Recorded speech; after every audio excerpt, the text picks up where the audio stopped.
entonces con anatomía del lóbulo temporal.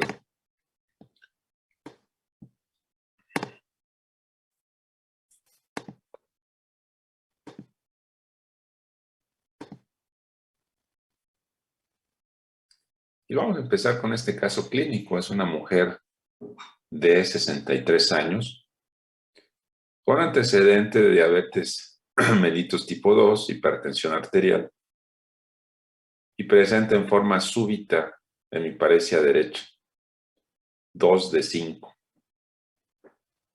La sensibilidad se conserva, los reflejos de estiramiento muscular disminuidos.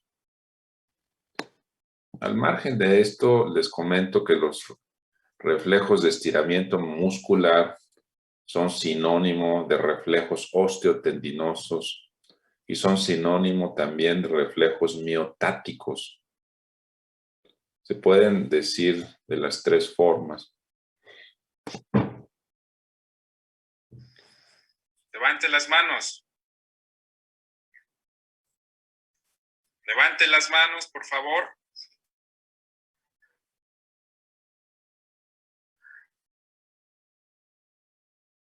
Cierre los ojos.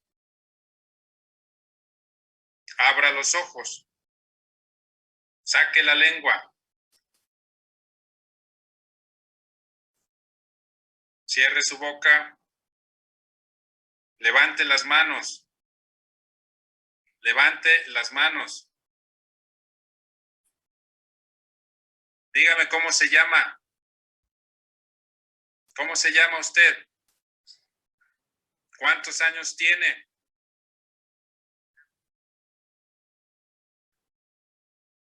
Esta es una afasia global clásica. Es esta paciente justamente.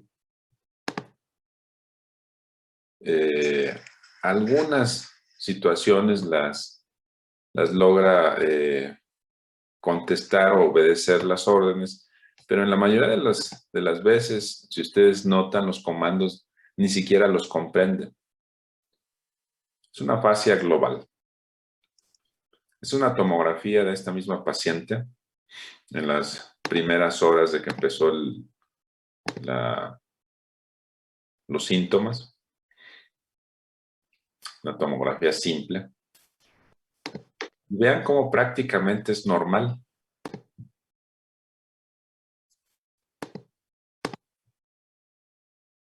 Aunque vamos a ver claramente la patología más adelante,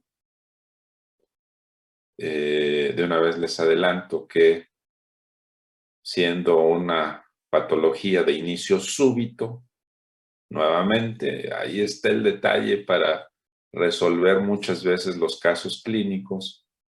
Inicio súbito, lo más probable es que se trate de enfermedad vascular cerebral.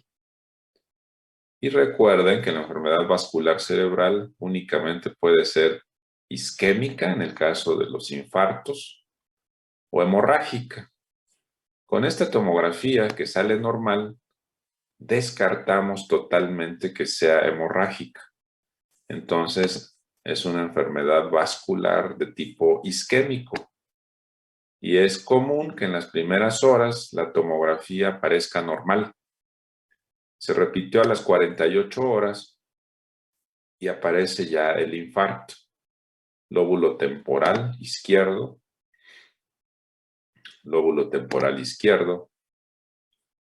se extiende hasta el frontal, incluso parietal. Y vean ustedes la forma clásica en forma de cuña de los infartos cerebrales. Considerando la zona anatómica donde se encuentra localizado este infarto, alguien que me diga qué arteria es la que se ocluyó.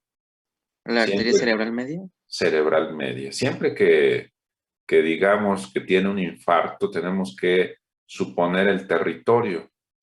Dice infarto en territorio de la arteria cerebral media izquierda. Ese es el nombre completo. Muy bien. Entonces, este es el infarto establecido y es el causante de la sintomatología que tiene la paciente. El lóbulo temporal, entonces, se encuentra por debajo de la cisura de Silvio. Está localizado, está asentado en lo que corresponde al piso medio de la base del cráneo, justo por encima de la porción petrosa del hueso temporal. La porción más anterior del lóbulo temporal, el polo temporal, topa con el ala menor del esfenoides. Y la porción posterior la vamos a distinguir también con el límite posterior que corresponde igual al parietal, con escotadura preoccipital. En la cara medial se relaciona ampliamente con el hipotálamo y el mesencéfalo. Y esto es de suma relevancia porque cuando hay un caso de hipertensión intracraneal, se va a producir generalmente una herniación del uncus, se llama. El uncus es parte del lóbulo temporal. Y cuando el uncus presenta una herniación, lo primero que va a comprimir precisamente es el mesencéfalo. Del mesencéfalo surge el tercer nervio craneal y el cuarto nervio craneal. Entonces, lo que va a ocurrir con esto es de que va a perder la función este tercer nervio craneal y la pupila de ese lado se va a dilatar. A eso se le llama anisocoria, cuando los tamaños pupilares son diferentes. Y cuando eso sucede, es un indicativo clásico de gravedad en neurología. Entonces, no hay que perder de vista esa situación anatómica. Esta es una imagen de la estructura de la base del cráneo. Vemos en la parte más anterior el piso anterior, donde descansa el lóbulo frontal. Aquí se ha quitado la órbita, se alcanza a ver el globo ocular, el nervio óptico. Y en esta zona se le llama piso medio. Se encuentra localizado el lóbulo temporal. Más hacia atrás vemos la zona del tentorio, la tienda del cerebelo, donde se aloja precisamente también parte del lóbulo temporal, pero primordialmente el lóbulo occipital. Se le van a distinguir dos caras, la cara externa y la cara inferior. En la cara externa vamos a tener un surco temporal superior, un surco temporal inferior. Y en la cara inferior vamos a tener también dos surcos, un surco occipito temporal y un surco colateral, también llamado surco rinal en su prolongación más anterior. Esta es la cara externa. El surco superior y el surco temporal inferior, y eso nos va a originar tres giros o circunvoluciones. El giro temporal superior, el giro temporal medio y el giro temporal inferior. Algunos textos de anatomía le llaman el giro temporal primero, segundo y tercer giro temporal. Y esta es la escotadura preoccipital, que es el límite posterior del lóbulo temporal. Recuerden ustedes que se trazaba una línea imaginaria desde la escotadura preoccipital hasta la muesca que hace el surco parieto-occipital en la parte superior, y ese es el límite prácticamente del lóbulo temporal y en la parte superior del lóbulo parietal. Esta es la cara inferior o la base del lóbulo temporal. Y vemos el surco occipito temporal. Y vemos el surco colateral, que en la porción más anterior se le llama surco rinal. De una vez aprovechen en esta imagen para ver cómo la punta del temporal hace una curvatura y se llama uncus.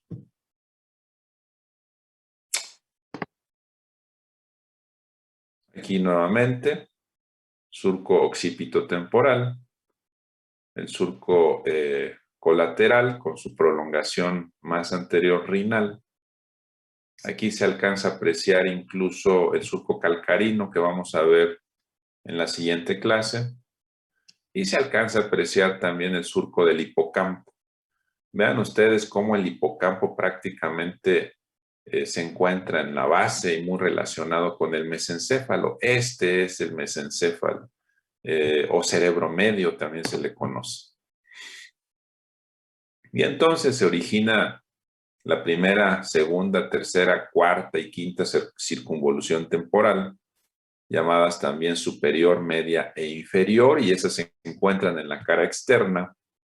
Y en la cara inferior se encuentra la cuarta circunvolución temporal y la quinta circunvolución temporal, de la cual va a surgir el giro occipito temporal medial, y en la punta del lóbulo temporal, la circunvolución de hipocampo y el uncus. Lo vamos a ver más claramente aquí. Superior, media e inferior. Esta es la prolongación de la inferior y esta es realmente la base del lóbulo temporal, que es el giro occipito temporal lateral, el giro occipito temporal medial con la zona parahipocampal y el uncus. La irrigación del lóbulo temporal, volvemos a insistir, en gran parte se debe al sistema anterior en base a la arteria cerebral media, sobre todo en la cara externa, con la arteria temporal anterior, media y posterior, y la arteria temporo-occipital.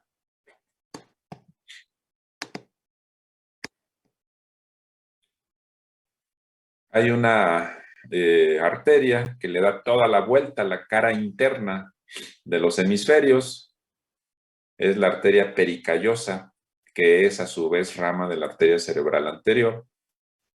Y hay una porción de la arteria cerebral posterior, rama de la arteria basilar, que platicábamos el día de ayer, que son las arterias temporales inferiores. ¿Y qué es lo que vamos a encontrar aquí desde el punto de vista funcional? Bueno, pues desde el punto de vista funcional vamos a encontrar que aquí se concentra la vía olfatoria, se concentra la vía vestibular y se concentra la vía acústica, que de hecho estas dos funciones van juntas, perdón.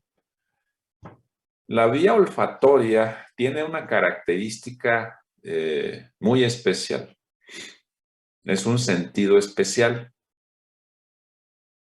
Y prácticamente todos los sentidos, toda la sensibilidad, les mencionaba en días previos, pasa por el hipotálamo, perdón, por el tálamo, por el núcleo posterolateral ventral, excepto una sensibilidad.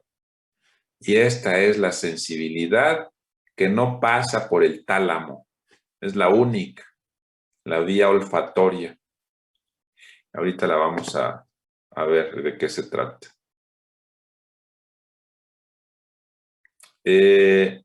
Muchas sensibilidades llegan aquí. La sensibilidad somática, visceral, gustativa. Se conectan las vías visuales y auditivas para darnos paso a la comprensión del lenguaje, tanto auditivo como visual. Y hay una conexión también con el sistema reticular ascendente para mantenernos atentos. ¿Qué funciones va a tener? Bueno, pues la vía olfatoria, el reconocimiento de las sensaciones olfatorias, en conjunto con el área prefrontal, esta zona del temporal forma parte del circuito de Papez, llamado también circuito de la furia, donde reside también parte de la personalidad. Interviene en las reacciones de vigilia-sueño por su relación con el sistema reticular ascendente y da origen también a movimientos complejos muy antiguos como chupeteo, masticación. Interviene en el nistagmus también. Hay una zona muy especial ahí en el lóbulo temporal de grupos de neuronas de sustancia gris llamada hipocampo. Algunos textos lo llaman también asta de Amón, cuerno de Amón, cornu amonis, formación hipocampal, subículo o subículum. Entonces, 1, 2, 3, 4, 5, 6, 7 sinónimos tiene esta estructura. Se los menciono para que no se confundan. En general le vamos a llamar hipocampo y es una zona curvada de materia gris que se extiende a lo largo de toda el asta temporal del ventrículo lateral. Aunque vamos a ver el sistema ventricular más adelante, ya les había adelantado yo que existen ventrículos laterales, uno derecho, uno izquierdo, tercer ventrículo, acueducto de Silvio, cuarto ventrículo. Bueno, pues específicamente los ventrículos laterales tienen un asta frontal, tienen un asta occipital y tienen un asta temporal. Específicamente aquí de lo que estamos hablando es del asta temporal. Entonces, este hipocampo y el giro dentado constituyen la formación hipocampal. Y esta zona es muy importante, sobre todo en la vía olfatoria. Este es un caballo de mar o hipocampo. Y justo aquí se demuestra el asta frontal, el asta occipital y el asta temporal de los ventrículos laterales. Y aquí se encuentra la formación hipocampal. En un corte coronal, vean ustedes, este es el lóbulo temporal. Esta que estoy señalando aquí con el cursor, si se alcanza a apreciar, es el asta temporal del ventrículo y la identificamos habitualmente porque encontramos también en esta zona estructuras que producen líquido cefalorraquídeo, que son específicamente los plexos coroides. Y vean ustedes cómo esta estructura de corteza cerebral hace una curvatura como si se tratara específicamente de un hipocampo. A eso se refiere. Vean nuevamente, este es el lóbulo temporal, este es el hipocampo, y aquí encontramos el ventrículo lateral. En el lóbulo temporal, la circunvolución temporal superior, en la profundidad de la cisura de Silvio, se encuentra un giro que está oculto realmente y que no es descrito como un giro en especial desde el punto de vista anatómico, pero se encuentra ahí localizada la zona de la audición, se llama giro de Heschel. Y esto no lo describimos con anterioridad porque se encuentra prácticamente en la profundidad de la cisura de Silvio. Entonces, las funciones del lóbulo temporal las vamos a enumerar nuevamente. Función de la vía olfatoria. Función auditiva. Función del equilibrio. Función del área de Wernicke o del lenguaje.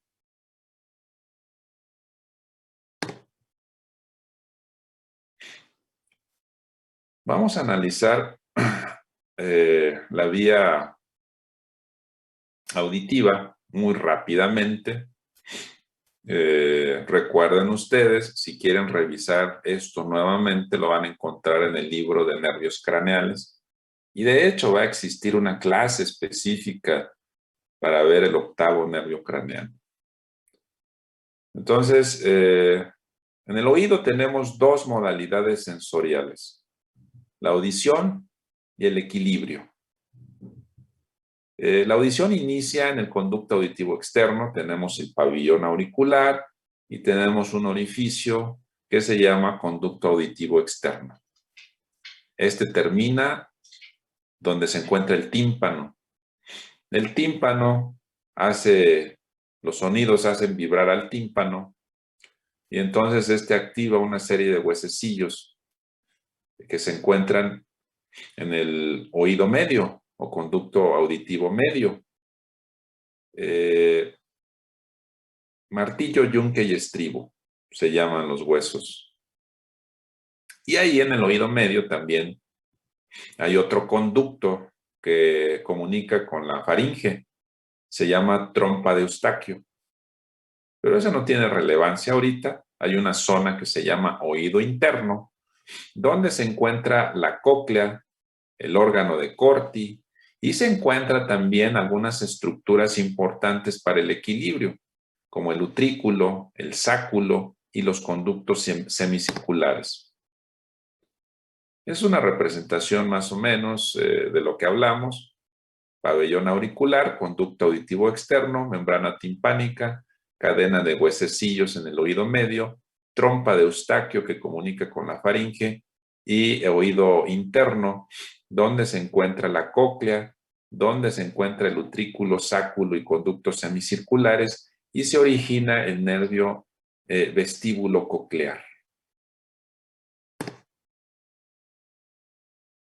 Todas estas estructuras las van a revisar ampliamente. Este es el órgano de Corti, donde se origina el octavo nervio craneal. Y entonces esta es la vía que sigue. Del órgano de Corti se forma el nervio coclear. Este nervio coclear a nivel del puente va a los núcleos cocleares anterior y posterior. De ahí va a haber una representación bilateral que se va a dirigir al complejo olivar superior. Va a dirigirse hacia arriba, va a ascender a través de una estructura llamada lemnisco lateral. Y de este lemnisco lateral va a llegar al mesencéfalo, en una zona posterior llamado colículo inferior. Y de este colículo inferior se va a enviar una señal hacia el tálamo. Como les mencionaba, el tálamo prácticamente recoge es una estructura de relevo para todas las funciones sensitivas, y esta es una función sensitiva. Entonces, en el tálamo se va a conectar a nivel del núcleo geniculado medial, y del núcleo geniculado medial va a la corteza auditiva en el giro de Heschel. Esta es nervio vestíbulo coclear, al núcleo coclear anterior y posterior, a la representación bilateral al complejo olivar, lemnisco lateral, colículo inferior a nivel del mesencéfalo, cuerpo geniculado medial a nivel del tálamo y a la circunvolución de Heschel. Esa es la vía auditiva. Entonces, el área auditiva, hablando de las zonas de Brodmann, corresponde al área 41 y 42. Esa es la zona auditiva primaria. Pero hay una zona auditiva secundaria que corresponden al giro temporal superior y medio, que representa el área 20 y 21 de Brodmann. Es un área de asociación de la audición. Y mencionábamos ya desde las primeras clases que existe una zona en el lóbulo frontal del lado dominante que se llama área de Broca, en el lóbulo frontal inferior, pero existe otra zona en el área 39 y 40 de la circunvolución temporal superior que es el área de Wernicke o de comprensión del lenguaje. Y que estas dos se comunican a través de una serie de fibras que se le llama complejo del arqueado o arcuato. Entonces, área expresiva, todo esto, si queremos hablar, nuestra personalidad reside en el área prefrontal, seamos muy calladitos o seamos muy expresivos. Todo esto, la estrategia de cómo comunicarse, se inicia en el área prefrontal. De ahí va al área de Broca, y del área de Broca se comunica a la corteza motora primaria para realizar los movimientos de fonación. Vean ustedes, el número 4 marca el área de Broca, el número 8 muestra, perdón, el número 5 y 6 muestra el área de Wernicke y el fascículo arqueado que las comunica. Existen componentes extracorticales para el lenguaje. El tálamo, los ganglios basales que nos dan fluidez al hablar. El cerebelo también coordina la fluidez. Recuerden ustedes en las personas que toman mucho alcohol, cuando se intoxican por alcohol, este alcohol se va muy fácilmente a intoxicar las neuronas del cerebelo. Y entonces, aparte de que pierden el equilibrio, también pierden la coordinación de la fluidez al hablar. Lenguaje clásico de borracho. Y el tronco encefálico, donde se encuentra la sustancia reticular ascendente que nos mantiene despiertos, se encarga de mantener alerta al cerebro para permitir la activación lingüística. El fascículo arqueado, ya lo habíamos visto, es una estructura que comunica ambas zonas del lenguaje. Y el lenguaje auditivo va, ya una vez de que el sonido llegó a la circunvolución de Heschel en el área 40 y 41, esta se comunica con el área de Wernicke para comprender qué es lo que nos están diciendo. Entonces, el área de Wernicke es una zona sensitiva también, de comprensión del lenguaje. El área visual interviene también en el lenguaje. Recuerden que no únicamente existe el lenguaje hablado, también existe un lenguaje de símbolos. La zona visual que se encuentra en el lóbulo occipital se comunica con la zona angular del lóbulo parietal. Y recuerden ustedes que tanto la zona angular como la zona supramarginal se encuentran en estrecha relación con el área de Wernicke. De hecho, comparten áreas de Brodmann. La zona angular y supramarginal comparten el área 39 y 40 con el área de Wernicke.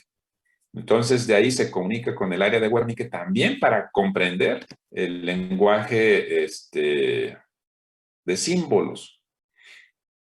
Bueno, pues aquí ya es una repetición de lo mismo. No vamos a ahondar más en esto. Existe otra función en el lóbulo temporal que no es exclusiva del lóbulo temporal, déjenme decirles. En la memoria intervienen el lóbulo frontal y algunos textos incluso mencionan que necesita la integridad de toda la corteza cerebral para que la memoria tenga realmente una función completa. Sin embargo, a través de estudios múltiples, se ha llegado a dilucidar que el lóbulo temporal forma una parte fundamental para almacenar información. Y entonces, ¿qué es lo que ocurre en el cerebro cuando queremos aprender algo? Sea que queramos aprender algo momentáneamente, alguien nos da un número telefónico, no tenemos dónde anotar, y dice, bueno, me lo voy a aprender un momentito, mientras tengo dónde anotarlo. o algo que realmente quisieran aprender de por vida, como es lo que están estudiando ahora, que es la memoria de largo plazo. Entonces, lo que sucede ahí generalmente es de que el momento de que queremos activar la memoria, se activan también cambios químicos a nivel de las neuronas a través de neurotransmisores y se activan también cambios estructurales, es decir, se activan conexiones neuronales. En la memoria de corto plazo, prácticamente son activación de neurotransmisores y en la memoria de largo plazo se cambia realmente la estructura de las sinapsis neuronales y el recuerdo se queda en forma permanente. Incluso en los pacientes que presentan demencia tipo Alzheimer, donde se pierde una cantidad de neuronas de la corteza cerebral impresionante, mantienen todavía funcional la memoria de largo plazo, se acuerdan perfectamente de su niñez, de su juventud, pero lo que se afecta drásticamente en estos pacientes es la memoria de corto plazo. De repente quieren hacer algo y ya no saben a qué iban, o salen a la calle y se pierden porque no recuerdan cómo llegar a casa. Para la memoria de corto plazo interviene la corteza prefrontal, interviene el lóbulo temporal. Para la memoria de largo plazo interviene la corteza del lóbulo temporal, pero también intervienen estructuras subcorticales.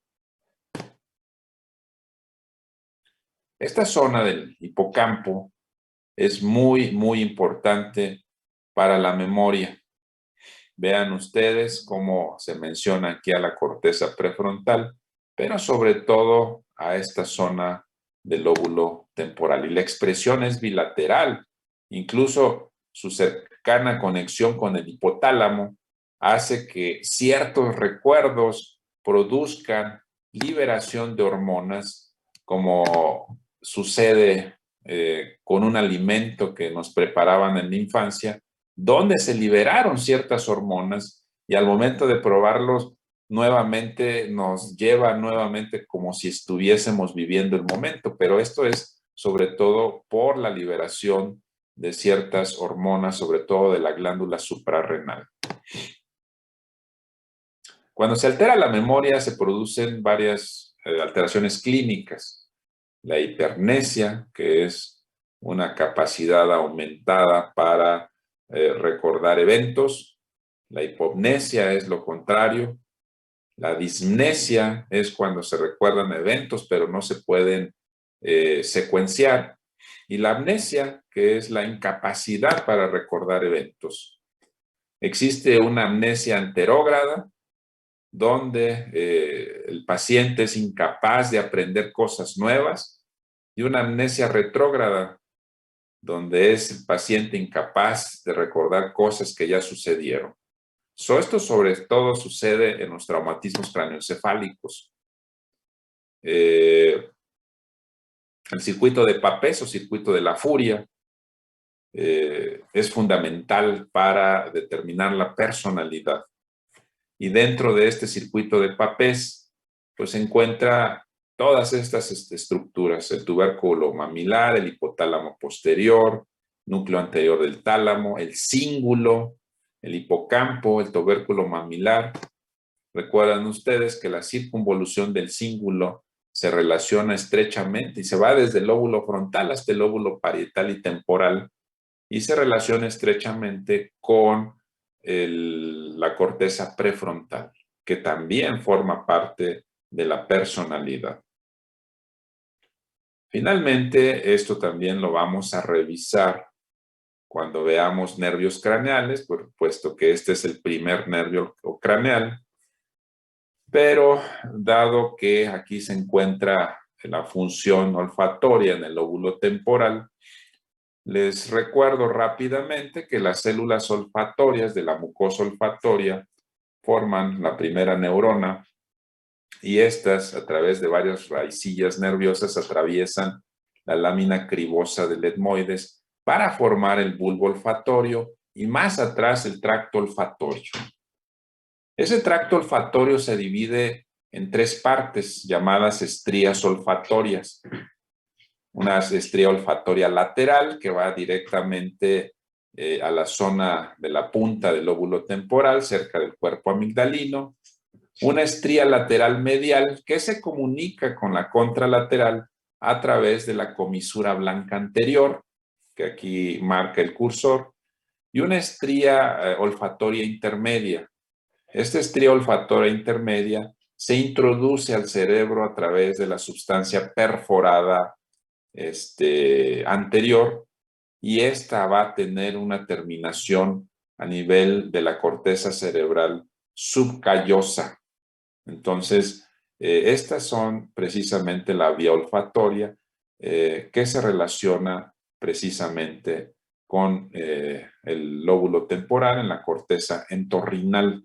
Entonces, tanto la estría olfatoria lateral como la estría olfatoria medial, que se comunica con la contralateral, llegan a la zona entorrinal del lóbulo temporal y no pasan por el tálamo. Entonces es la única sensibilidad especial que no pasa por el tálamo. Bueno, pues es todo de la clase del día de hoy. No sé si tengan alguna duda. Yo sí tengo una duda, profesor. En la parte del hipocampo, donde hay receptores mineralo o glucocorticoides, había visto que estos ayudaban a que cierta parte de la memoria no se perdiera. Pero, por ejemplo, en algunos traumatismos o enfermedades como el Alzheimer y demás, se pierden ciertas, por así decirlo, recuerdos o capacidad de memoria, pero estas zonas se ven menos afectadas. ¿Eso sí tiene relación con que en esas zonas haya receptores para los corticoides o ahí no tiene relación? No tiene relación realmente la recepción para los receptores mineralocorticoides. Se relaciona a las hormonas suprarrenales que les mencionaba, y estos son recuerdos de largo plazo. Estos, por algún motivo, como tienen cambios estructurales, no se afectan realmente con los demencia tipo Alzheimer. Lo que se afecta es los recuerdos recientes, pero no tiene ninguna relación que sean mineralocorticoides. Gracias. Prácticamente se acaba la sesión en menos de 1 minuto. Entonces, nos vemos el día de mañana. Pónganse a leer, por favor, las sesiones. Que tengan un bonito día. Gracias. Gracias, doctor. Gracias.